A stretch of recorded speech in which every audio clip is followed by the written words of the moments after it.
Hey friends, my name is Randi Brown and I'm a speech language pathologist and AAC specialist. I love all things speech therapy, so I started a podcast to sit down with different people to talk about it. So whether you're an SLP or someone just interested in the world of speech therapy, come join me today for our episode of Talking with Randi.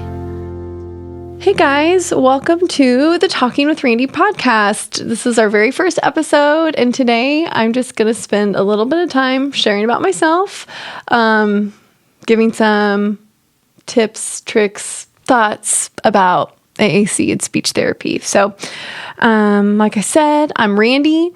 I currently work in the schools, and I've worked in the schools for the vast majority of my career as a speech therapist. I've done a little bit of home health, a little bit of private practice, but I just really seem to like the schools and the service model and serving there. But that's jumping ahead, I guess, a little bit. So I live in the DFW area and serve kids and families here, but I grew up in what my husband would call the wilderness in Missouri.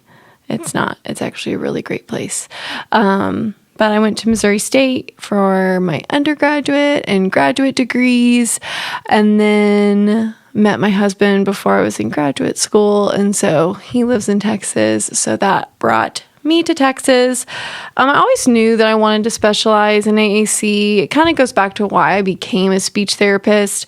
When I was in high school, in Missouri, they have this thing called A+ tutoring, and it's where you can be partnered with an elementary school classroom. And if you serve so many hours, then you get I think it's a pretty big chunk off of your tuition at any state school. And so anyhow, I was doing that, and I grew up around a lot of people who have disabilities, and so my mom was a special education teacher, so special education wasn't anything that I guess I wasn't really used to, but I hadn't really ever considered being a special educator or speech therapist or anything like that. It's almost really funny to think about that not being a part of my life, because I just think about that and live in that world every day. But anyhow, the classroom that I got paired with for A+ tutoring was at my small little elementary school,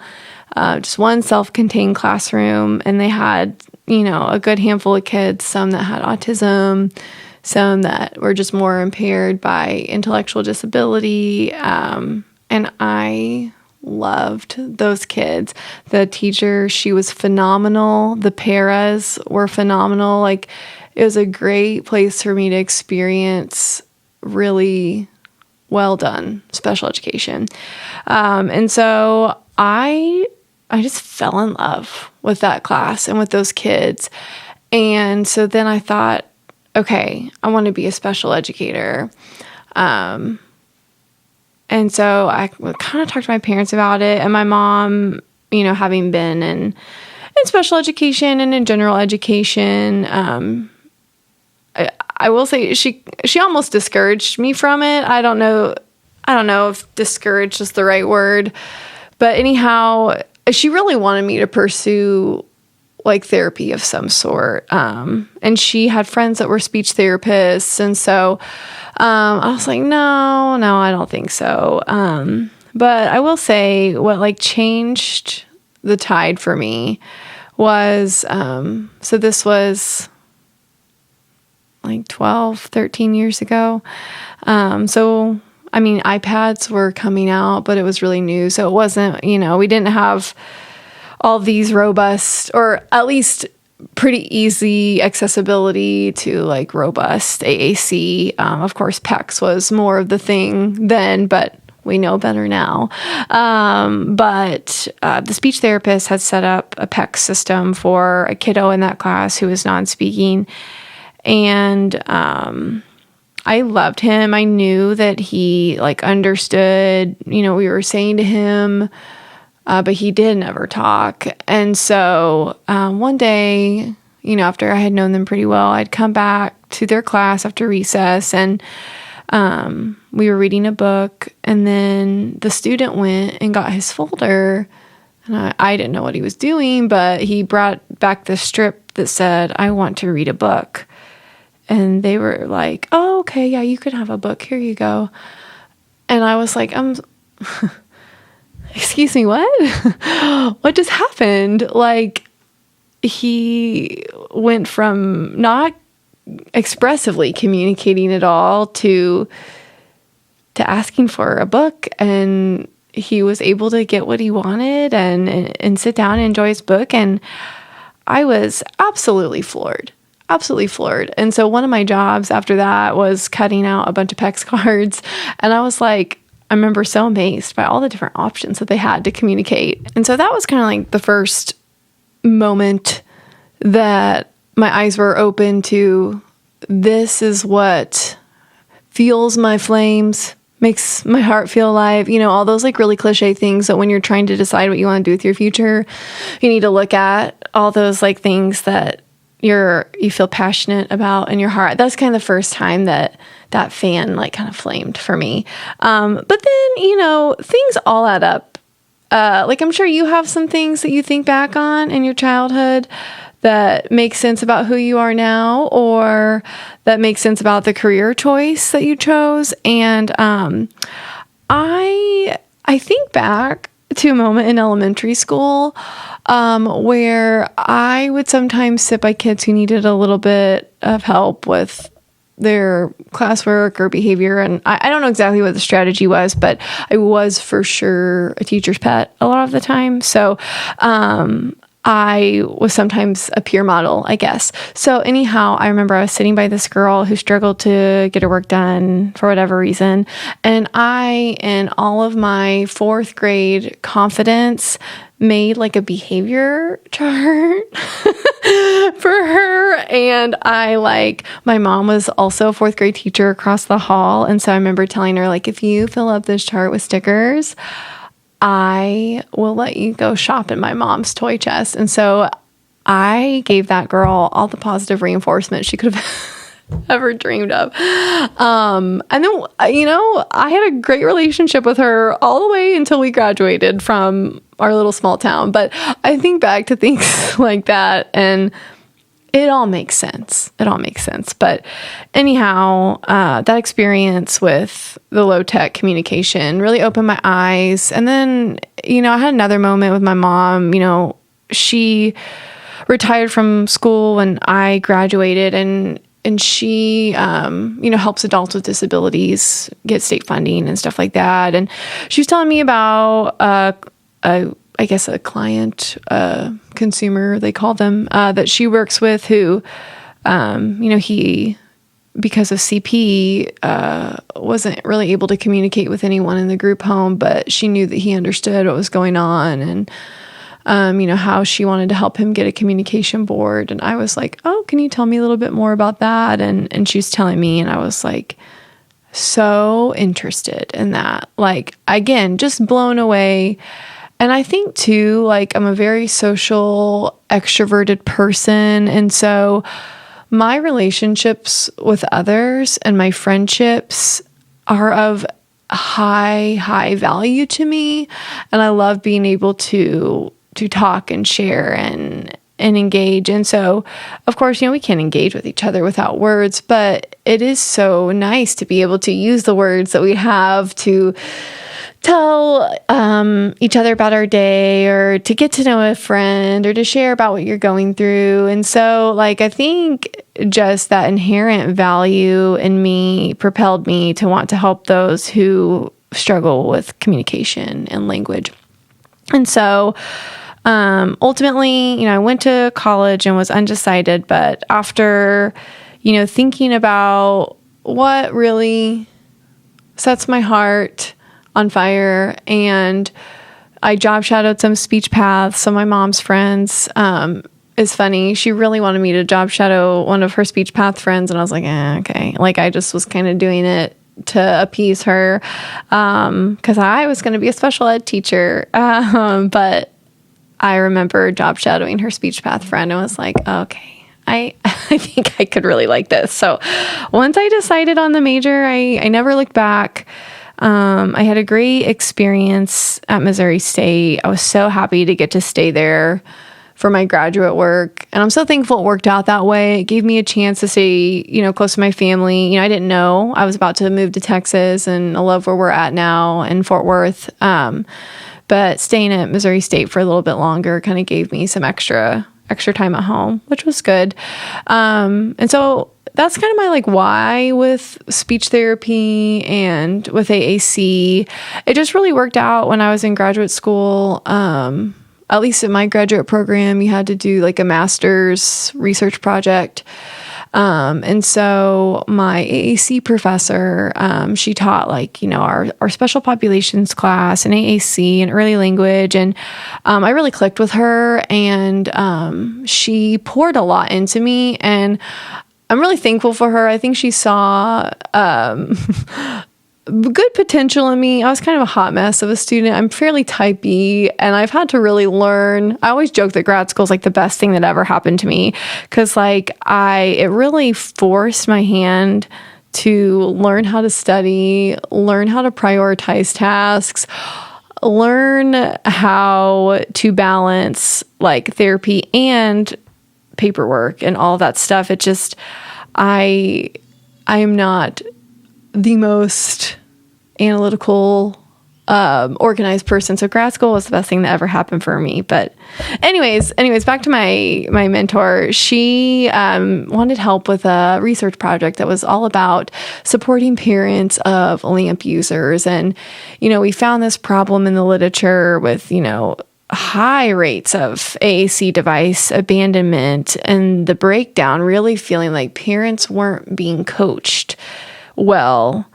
And so what could we do for that? And so we started a parent support group at the university, and at least up until COVID, I think they were still meeting. I need to check and see if they're still meeting, but that really gave me amazing hands-on experience with AAC to at least kind of get me started. And so I just have had opportunities to grow and learn. The first district that I work for, and you'll get to meet one of my friends that I used to work with. She started an AAC program at my previous district that I eventually took over when she left. And it's just given me so much exposure and experience. And so that's really where I've landed. I love specializing in AAC. I love, feeling like I'm giving a kiddo a great setup. I love, training other SLPs to feel like they know what they're doing. They know how to support these kids who are complex communicators. And it's something that, because each kid is different and each feature match can look a little different, at times. It takes a lot of practice, but I'm so thankful for the exposure that I've gotten with that. So I guess all of that has kind of culminated. Really, the research project for parents, started that passion in me to want to train and teach others, because I was seeing that just getting a kid a device is just not the only thing.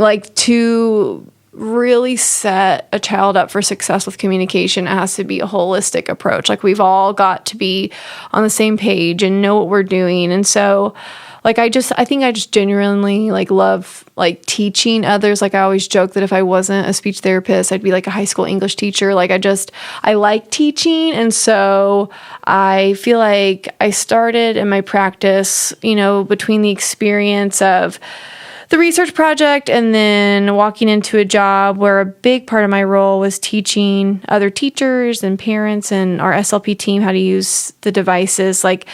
I just started realizing okay, this is a huge passion of mine. I love serving kids and I love working with families, but I also just love teaching others. And so it kind of, my husband and I, have talked a lot about okay, what are our goals and what are our passions and what are we working towards? And I really wanted to start creating resources that propel other parents and professionals in the SLP world. But I also think you could also be like a behavior person or a special education teacher, just resources that help give confidence to support complex communicators.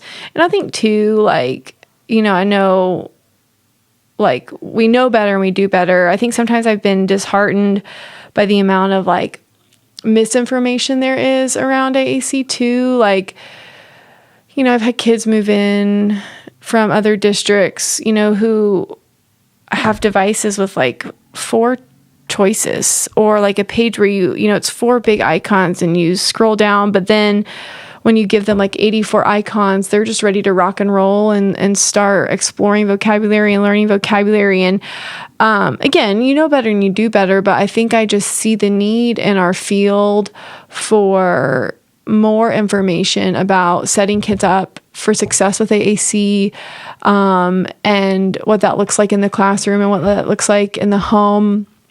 And so that's kind of led me to this podcast. I have a lot of friends who have so much valuable information to share, whether that's about AAC or, there's so many other areas of speech therapy that can be discussed and that I feel passionate about. I've spoken a lot about AAC and I'm really passionate about AAC, but, there's so much more. I think my eyes have been opened, especially recently. I've had more speech sound disorder kids right now than I've had in a really long time. And I don't think this is a right way to think. I think I made the error for a while of thinking like, just the kids that I've been serving primarily for the last few years with, really complex communication needs, like almost like our tic and phonological disorders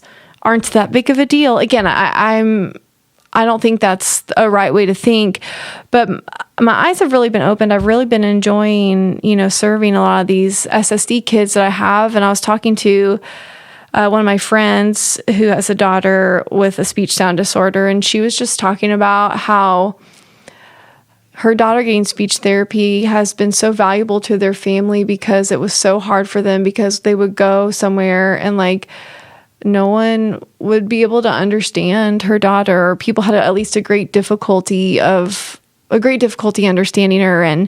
And she was just saying, how much it means to her that, she gets speech therapy. And that kind of really challenged my thinking of like, speech therapy as a whole, we are truly in the business of enhancing communication in so many different avenues. So I guess all that to say, I'm really excited to have a lot of friends with different specialties and different thoughts come on this podcast and share valuable information for you as a professional, and then you as a parent as well, if you're listening. Another thing that I really want to empower all of us professionals and families listening is to have some parent perspective. I think I've just been blown away by how much I have learned from parents of kids who have disabilities or speech sound disorders. Becoming a mom myself has absolutely changed how I practice in the best way. Like I always think, I want to, and not that I wasn't like good to kids beforehand. I probably had more energy for my students and patients before I had my own tiny children at home. But having my own kids has really opened up my eyes of like how much I want my kids to get the best from their teachers, from their babysitters, from the people who love them. And so I want to give that to other people's kids. And I want kids to know, that they're loved and cherished. And so parent perspective has just taught me so much. I always prioritize meeting with parents when I have kids who use AAC. And every time I meet with a parent, I learn something specific that they need for their family, or something that specifically works for their family, or they teach me things that work for their kids. And I think, I could use that with someone else.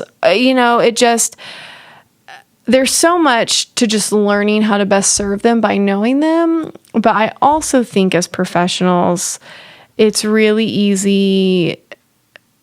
I hate this, but I think it can be really easy for professionals to be critical of parents. Like, oh, I've heard some people say like they just give in to everything that their kiddo wants, or, they don't seem to care. And again, that the narrative isn't always like that, but I just like having walked with people who have kiddos who have disabilities, I've just really learned that, well, even being a parent of kiddos without disabilities, like parenting is not easy. It is one of life's greatest joys, but it adds so much to your daily life and your daily schedule. And I want to support parents in a way that works for them and meet them where they're at. But also, like, when you have a kiddo with a disability, you're going through some grief and altered expectations, and your kiddo needs speech therapy and sometimes physical therapy and occupational therapy. And, you're dealing with outsiders' perceptions and perspectives and trying to figure out what works best. And so I really want to have some parents on this podcast who can help teach us as professionals about their experience and what has been really helpful for them in the care that they've gotten from professionals and specialists, and maybe like what hasn't been helpful. And of course, like we're all different people and we're all going to click in different ways. But, I think like thinking about how we care for kids and families, just being really cognizant of that and seeking to give them our best. And so I just think there's a lot to learn from parents, and I want to capitalize on that in this podcast. So I think that's the meat of the why. I'm going to hit some fun topics, or at least I think it's fun, but also I love my job and I love what I do. And I probably think about speech way too much, which is why I've gotten into the world of content creation. So it all works out. But I want to share my best therapy go-tos. I've just been trying to think, okay, if I had to tell like a new speech therapist my top tips, here's what I got. I don't know. When I have a kid with AAC, to kind of get their buy-in with the device, I always start with what I call my 5 words of power, because they're words that we all need for happiness, which are more, want, eat, stop, and go. These words can be really fun and play. They can be really functional for daily life, and it is a great way to get buy-in with the device. Now, I try to really pair these with things that are super fun, but ways that they need me to communicate, or ways that encourage a kiddo to need a communication partner. So I'm really like thoughtful about the toys that I use for this. So bubbles, number one go-to. I keep little tubes of bubbles in my pockets. Actually, right now at work, I desperately need to buy some new like bubble tubes because I only have like a big thing of bubbles, and I'm making a mess. I'm making a really big mess every day and everywhere. So this is me mentally reminding myself I need to order some more of the bubble tubes. But bubbles are great because you can all, you blow the bubbles, you model more. You blow the bubbles, you model more. I also like to think about when we're thinking about levels of play, like balls, blocks, ready, set, go, stack, stack, stack, go, or race cars. I have a ramp racer that kids love, or the pullback cars, thinking like lots of cause and effect play, but I love using those for more. And then snacks. Who is not motivated by food? And I know that, we don't want to use food like all the time, but food is important, and snacks are very important to kids and me. Snacks are also really important to me. So having snacks and being able to model eat and then give it to them, or model drink and give it to them, that's huge. That's super meaningful. So I always start with my 5 words of power. Sometimes that expands into 7 words of power because I will also work on drink and then open. I did not realize how powerful the word open is until I had my own daughter who would hand me snacks wanting them open. And help. Yeah. So maybe 8 words of power. I'm just adding to my my words of power. But after I kind of get those initial ones, that's when I start working on like naming favorite toys that they like, naming favorite foods that they like, those types of things. And we can get more into that later. But those high hitters, those are so important, and kids usually really latch onto those. Of course, that can be tailored, to what kids really like. Like I have a kiddo that I work with now who she loves hugs. And so that's a word that we work on a lot. That's a word of power for her, is requesting a hug. But yeah, I capitalize on early toys and early play routines, or even singing a song and then just modeling more. That gets us going, and then we can work on requesting the songs that they like. So it's always my go-to. Early toys, bubbles, balls, blocks, pullback cars. I'm trying to think if there's any other favorites that I really like. Oh, mini presents. Have you guys seen, it's the learning resources, mini presents and Peekaboo Barns, who every kid I have worked with loves those. I did not discover mini presents until last summer, and I cannot believe I lived a speech therapy life without mini presents. I would love for them. I'm obviously not sponsored. I'm not known, but if I could be sponsored by anyone, be learning resources for mini presents and Peekaboo Barns. Anyhow, those are great for early naming too. I feel like that was really rambly, but all in all, words of power and early toys. Those are my go-tos.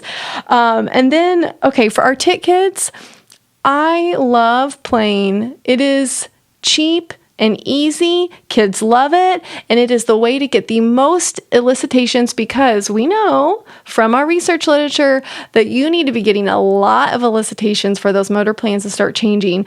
So they're from Texas Speech Mom on Teachers Pay Teachers. They are called speech counters. And each kid gets to pick a card, and it has 10 spots. And the different spots have different pictures and icons. I just let kids pick the pictures they want, or sometimes I'll fan them out and they draw.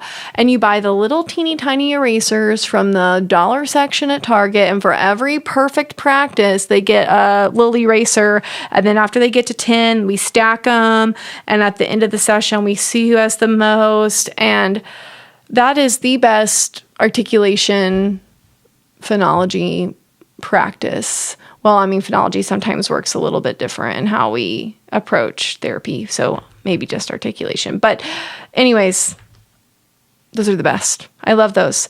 And my last best therapy tip, I feel like sounds like it's like a broken record. I feel like we hear all the time. I remember professors all the time talking about rapport is so important, building relationship is so important. And I've already kind of talked about this, like building relationships with parents is super important, and with other teachers and with the people who you collaborate with for students, but building such a strong relationship with kids. And I think this is talked about a lot more. We talk about child-led play and that type of thing so much. I feel like that's just kind of a hot topic, but I'm never upset myself for building rapport with kids. And I know that sounds like duh and obvious, but I just think about something that I do with with a lot of my kids at school is if they've had a really great session, or if I see them do something of high character quality, I write it on a Post-it note. I call it a praise note. For example, I have a kiddo who sometimes has a little bit of trouble with self-control and kindness towards others. And there's one session where he was just being a great helper. So I wrote on his praise note, so-and-so was an amazing helper today. I'm so proud of him. He's growing so much and he's making great progress. I said, take this home, show it to your mom, show it to your teacher. And a teacher caught me later that day and she said, hey, they showed me that note that you wrote them and they were so proud. And so I think not holding back authentic praise. Like, I think as therapists, it can get really easy to get in the good job trap, or like after every illustration or trial, or, you know, when we're playing, good job, good job, good job, good job. I'm so guilty of that. And not that there's anything wrong with that, but I think that can at some point feel a little inauthentic. And I think if we really capitalize on authentic and genuine praise, and I think that is telling kids what they're doing well, but also telling kids who they are, and who you see them having the potential to become.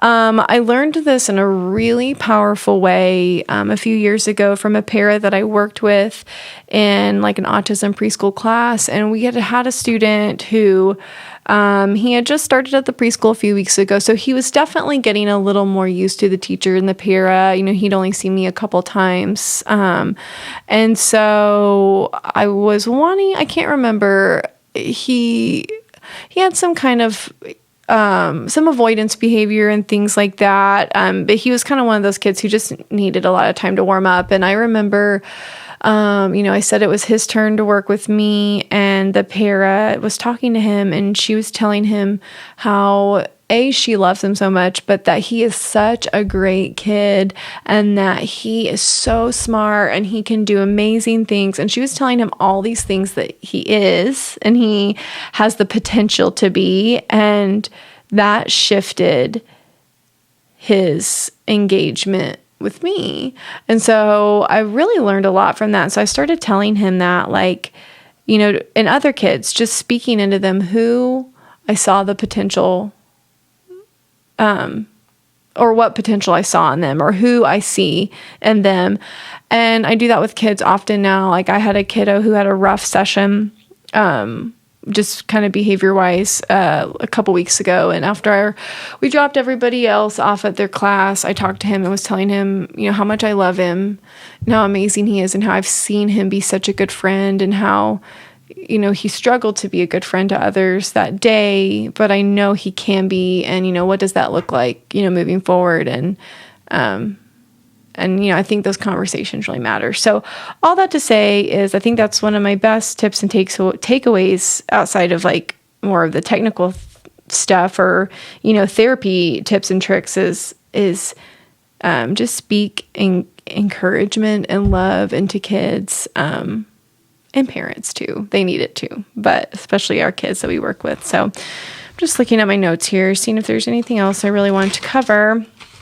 I was just thinking, like, my best advice for other SLPs, I think, comes to, and I've kind of already talked about this, but committing to be a lifelong learner, and like going after that specialization that you want, and going after that information that you want. Like, I think, you know, I always knew I wanted to specialize in AAC and working with complex communicators, but I felt kind of daunted by all of that. Like, an AAC evaluation, like, I feel like I could do an AAC evaluation in my sleep, and I'm so thankful for all the exposure and practice I've had with that. But like, you know, I've had people to teach me and mentor me all along the way. So like, if you see someone doing something really well, ask them to teach you, ask them to show you, take a course, get professional mentorship.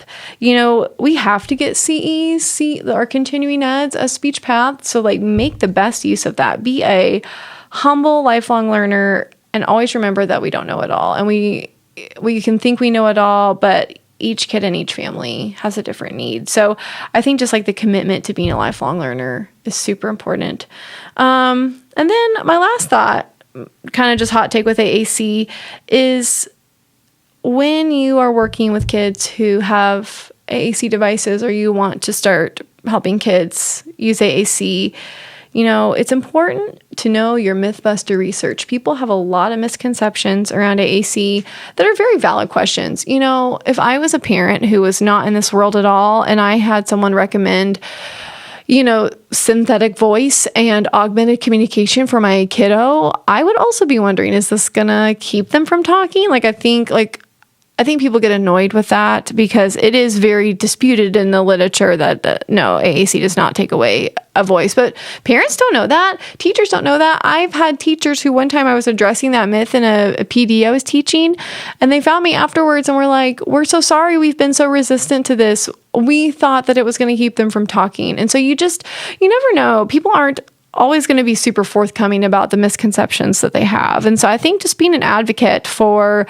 what research says and knowing that like AAC isn't going to take away a voice, that we're always going to use the language and communication that's most efficient for us. And, another thing that I think is a common misconception is really reduced number of icons, or starting out with vocab builder with a lot of words covered. Like, kids need the opportunity to explore robust vocabulary. And so just knowing that that's important and how to advocate for that, I guess. And I think also my last couple of things I want to talk about is, with modeling, I used to fall into the trap of like with language modeling, like quantity over quality, because I'm like, they need so many words. I want to give them so many words. But if I'm just like modeling excessively, but they're not engaged with me, then that's not helpful. And so I think just like quality over quantity has been really powerful for me. And sometimes as like someone who really wants kids to have all these words and wants to achieve and wants everyone to meet their goals and like become efficient communicators quick, like it's a slow roll sometimes, and like that's okay. And I think quality over quantity of language modeling is huge. So, working on that reciprocal communication with, we're playing bubbles, we're engaged with each other. Okay, I'm going to show you more. We can have more bubbles, and we're going to keep blowing, where it's tempting to be like more, blow, bubbles. And, some kids are ready for, are more engaged and, may be able to take in more language models. But I think just capitalizing on the quality and providing those opportunities for them to learn is huge. And then my last thing, I kind of already touched on this, is with word targets, think about what matters to your kids. And like, I think it can be easy to get stuck and, wanting them to have all this core so that they can combine and make all these words and phrases later. And yes, we have to have some of those words, but if you think about when we're first learning language, I even think my kids' first words, those are words that are really important to them. Like my daughter, one of her first words was cat, and because she loves our cat. And so like, I think back to another kid I had a few years ago who loved robots. And also, robot is not on LAMP. You have to program it in yourself. So just if you work for PRC, you should work on that.